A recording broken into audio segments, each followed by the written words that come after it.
Dear Patriots, before the news starts, please subscribe to our patriotic channel by clicking the subscribe button. Give us a thumbs up to this video.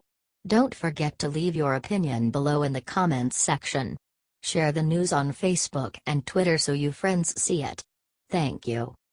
Nancy Pelosi just flipped sides to support Trump. Look what she said.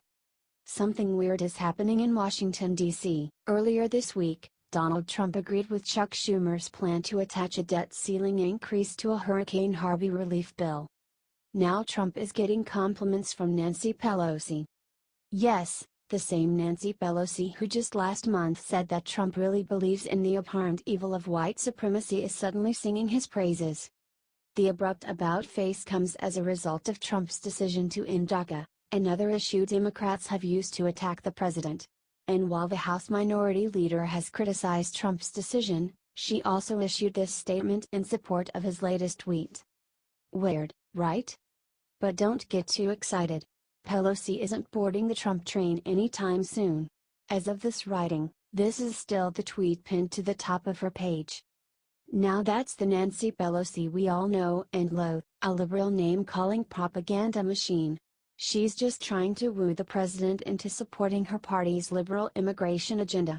But Trump probably won't forget her history of attacks. He rarely does. Why do you think Nancy Pelosi is cozying up to Trump? Comment and share if you think that she has finally lost her mind.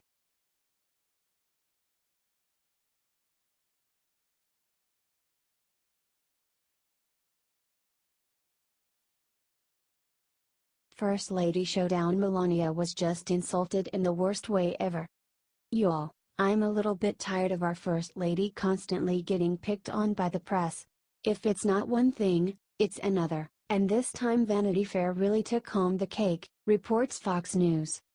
Vanity Fair released its annual International Best Dressed list, a compilation of dozens of high-profile, well-dressed people. Now get this: Melania Trump, known for her excellent taste and flattering apparel both at home and abroad, didn't make the cut. This wouldn't seem like such a big deal if the likes of Michelle and Barack Obama, Canadian Prime Minister Justin Trudeau, and French President Emmanuel Macron and his wife Brigitte, weren't also all on the list. Melania has managed to represent us with grace, class, and great taste all over the world and here at home. It's just too bad the mainstream media continues to snub the president and First Lady. Oh well.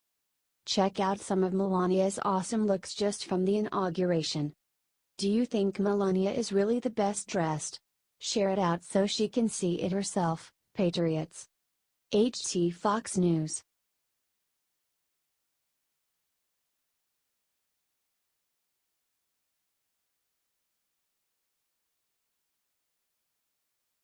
Impossible. Senate just rejected Trump's hurricane relief and passed something even bigger. It looks like President Donald Trump has inspired the people in Congress to go the extra mile for the people they represent. Remember how Trump just negotiated that hurricane relief package of $8.9 billion with the Dems? Yeah, not anymore.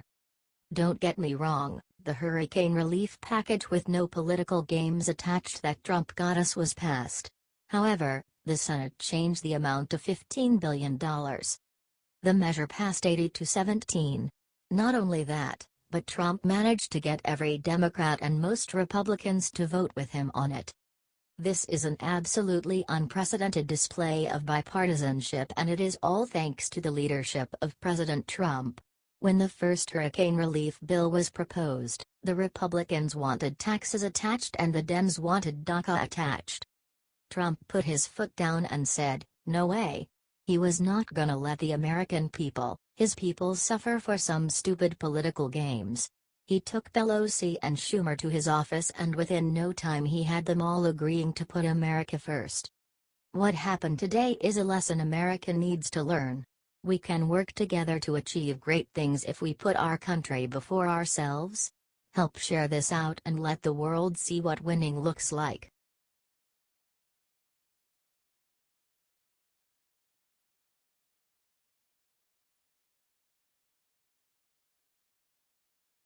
IT's over. Paul Ryan's days are numbered. Look what shocking report came out about him. Paul Ryan's days are numbered. According to Washington Post, several influential House conservatives are plotting to get rid of House Speaker Paul Ryan.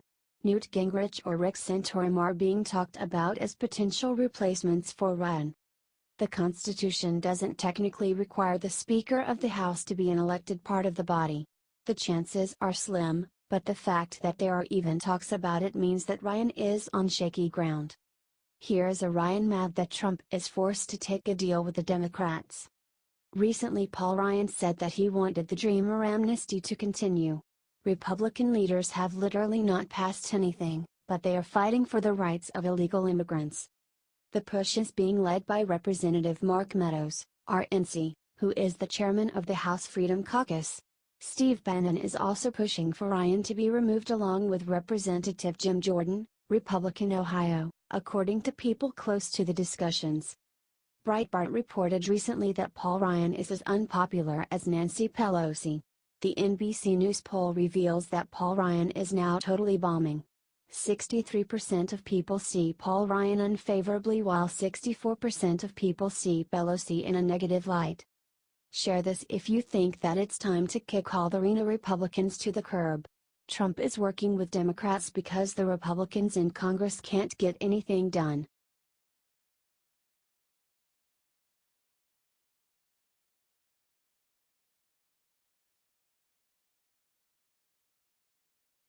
Lindsey Graham just grew a pair and gave Comey the worst news of his life. Senator Lindsey Graham, RSC, has been a bit of a thorn in Trump's side this year, occasionally criticizing the president to the press. But occasionally Graham pulls through and sticks up for President Trump in surprising ways. On Thursday Graham got on Fox News and said he wants former FBI Director James Comey to testify again. Graham is a senior member of the Senate Judiciary Committee, which is chaired by Senator Chuck Grassley, REA. Both senators wrote a letter to current FBI head Christopher Wray last week excoriating Comey for allegedly writing his statement clearing Hillary Clinton of charges in her email investigation before 17 key interviews including Clinton herself were conducted. Comey testified to the Judiciary Committee earlier this year, but the new revelations suggest he needs to come back to the committee, according to Graham. Graham also said of the new Comey revelations, "That doesn't add up, and I smell a rat here." Graham is determined to find out if Comey decided to decline charges against Clinton before he even interviewed her or her top aides, and Graham also suspects the reason he declined charges could be even more egregious.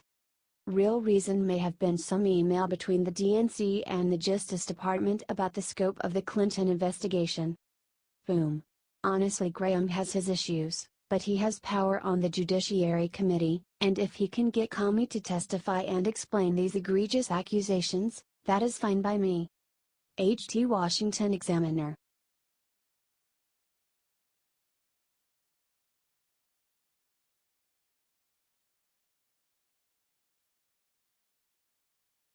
Trump Jr.'s secret meeting with the Senate just leaked and it's going to change everything. On Thursday, Donald Trump Jr. tweeted a statement following his 5-plus-hour meeting with the Senate Judiciary Committee. "I met with the Senate Judiciary Committee today. I am thankful for their professionalism and courtesy," tweeted Trump Jr. Details from the meeting have leaked, already. According to the New York Times, Trump Jr. took the Russia meeting because he doubted Hillary Clinton's fitness for office. Here is what the statement said via the New York Times. "To the extent they had information concerning the fitness, character or qualifications of a presidential candidate, I believe that I should at least hear them out," he said. "Depending on what, if any, information they had, I could then consult with counsel to make an informed decision as to whether to give it further consideration." Trump Jr. left Capitol Hill and did not speak with reporters at all. It's disgusting that the New York Times leaked the transcript, but let's show some support for Trump Jr. Share this if you support Trump Jr. and think that the entire Russia scandal is total BS. Let's make this go viral so that he sees it and sees all the people on his side.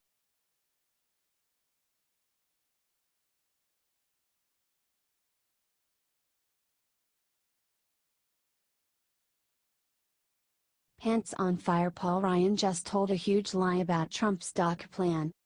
Paul Ryan keeps lying, and it's hindering Trump's efforts to make America great again. Earlier this week, Ryan stabbed Trump in the back by supporting DACA just days before Trump planned to end the program. When asked about Trump's impending decision, Ryan told WLCO Janesville, "I actually don't think he should do that." But Trump obviously doesn't care what Ryan has to say. A few days later, he made the end of DACA official. Now Ryan has conveniently changed his mind. In a press conference scheduled after Trump's announcement, Ryan stated plainly, President Trump was right in his decision to end DACA. Ryan said the right thing, but judging by his past comments, he obviously doesn't believe it. So when will Paul Ryan stop lying or admit that he doesn't support the president?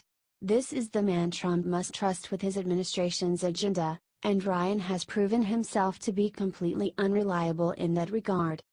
What do you think? Is Paul Ryan spineless or a liar? Share and comment with your pick.